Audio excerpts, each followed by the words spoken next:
Hi, do you often think about what the word happiness means? This morning's card is right here and it's called Today I Choose Joy. But the title of this card is called Happiness.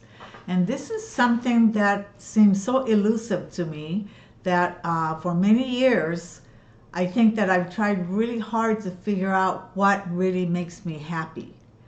And oh my goodness, let's see, after my husband and I got married and we're leading a happy life, and um, all of a sudden, out of the clear blue sky, my daughter Sherry was hit by a car on the way home, walking home from school.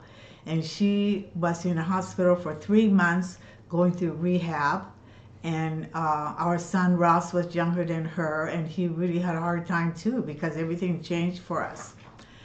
And at that time, I used to put so much control over what I could do to make her well, what I could do to be a good mother. And so I think I told you about this fellow named John Williams that I went to see because it just got to the point where it was just making our marriage unhappy. Everything was really kind of tumbling apart around us. And, and remember, he's the one that said to me, "Are you?" Or he didn't. When I walked in, the first thing he said was, "Do you like yourself?" And then the question after that was, "Well, what makes you happy?" And I couldn't answer that. And eventually, after going through therapy sessions with him, it was really obvious to him that what made me happy was when my daughter Sherry was happy and making progress after her head injury. I was happy when my son was happy or when my husband was happy. And he said to me, "Gee," he says, "so you're like a person that's stands in front of a parking garage and keeps handing out the parking passes to everybody that comes by, asking them, um, do you approve of me? Do you like me?" And he says, "Of course, not everyone's going to say that." And he said, "Say that they like you." And because he said that when you base your happiness on other people than yourself, then he says you are unhappy when they don't perform up to what you consider that they should do to make you happy. And that was a concept that I had to really, really work on because every time I would be unhappy if things didn't go right with my kids. I was unhappy when my husband was unhappy. And so finally, he put me on a little journey, and he wanted me to go to places by myself without my family. And I remember he told me to go on a ferry boat ride to Vashon Island. And um, I said, "Me by myself?" I said, "I'm not going to have a good time." And he says, "No, you have to learn to have a good time by yourself." He said, "If you're so dependent on the people around you to make you happy, it becomes very tough for them because then they have to perform up to making you happy. And also, those people may not be around you.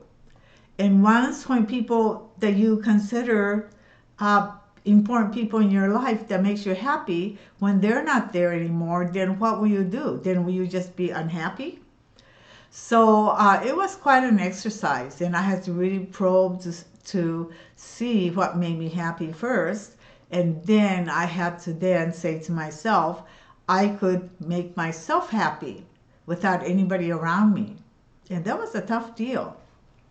So I started to go to some of these self-evaluation classes, and I remember the one class that I went to, everybody was asked to draw a picture of what you consider to be happiness. And I remember every single person put up a picture of themselves laying on a beach, and they said, "Well, that's what would make me happy." So I don't know if you ever thought of it in that way or not. I'm sure you have, but it's a hard thing to do. And so now, rather than doing things that people thought that I should do, or whenever I venture out into something, I always stop myself and say, is this going to make you happy? So to make you happy, every year I evaluate myself and I'll say, well, what kind of people do you want to work with? What kind of things do you want to do? And if I say, well, I like to teach, it's not good enough to say I like to teach. What kind of people do you want to be teaching? What is it that you want to teach? Think about how you would teach and then how that would make you happy, because you really have to really kind of chisel down into yourself to see what really is going to make you happy. And think about all the times in the past that you did whatever you did. You know, you made soup and wow, it came out so good, it just made you happy. And so I think, you know, it's a good idea for us to evaluate ourselves and our feelings to see all these daily things that you do in your life, you know, what really makes you happy, and then be able to write down what that is. And if you kind of keep a list of 10 things around you that you consider to be happiness, then you would create a joyful attitude, and then everybody around you would really be being attracted to the joy in you, the happiness in you. So I hope that you will take a few minutes to think about that. And I put together a little, again, you know, I love worksheets because that really helps you to write things down. Well, I made one for you, so you could download that below.